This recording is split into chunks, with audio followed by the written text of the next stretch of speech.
मैं देश को विश्वास दिलाता हूं कि देश की रक्षा में लगी हमारी सेनाओं के हाथ मजबूत करने के लिए हम कोई कसर नहीं छोड़ेंगे।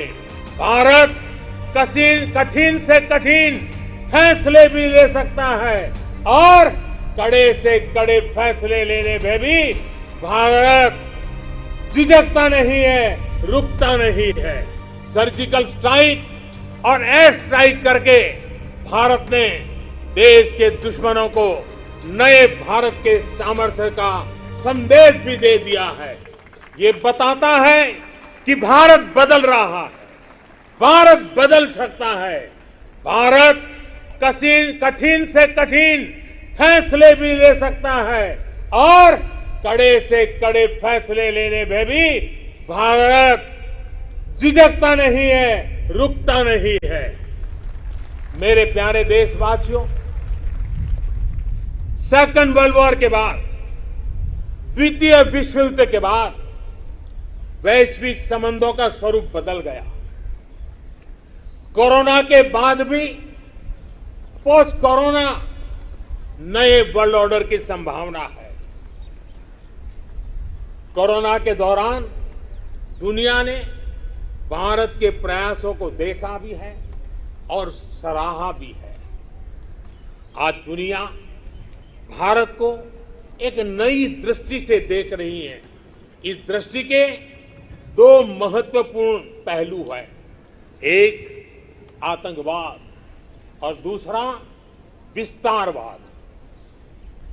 भारत इन दोनों ही चुनौतियों से लड़ रहा है और सधे हुए तरीके से बड़ी हिम्मत के साथ जवाब भी दे रहा है।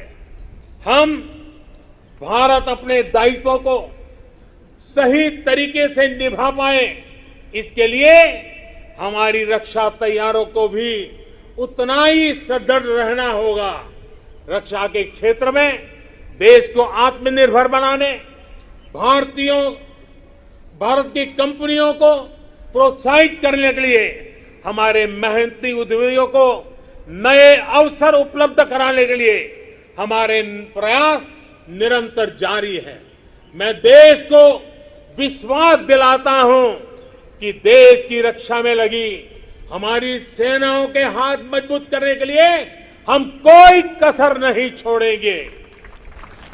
मेरे प्यारे देशवासियों, आज देश के महान विचारक श्री अरबिंदो की जन्म जयंती भी है।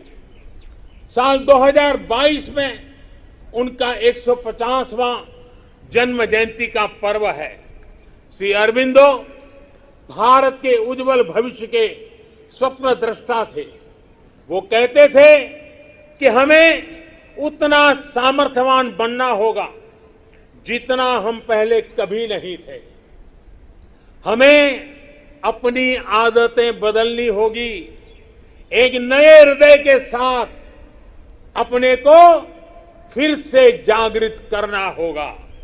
श्री अरबिंदो की ये बातें हमें अपने कर्तव्यों का ध्यान दिलाती है। एक नागरिक के तौर पर, एक समाज के तौर पर हम देश को क्या दे रहे हैं, ये भी हमें सोचना होगा।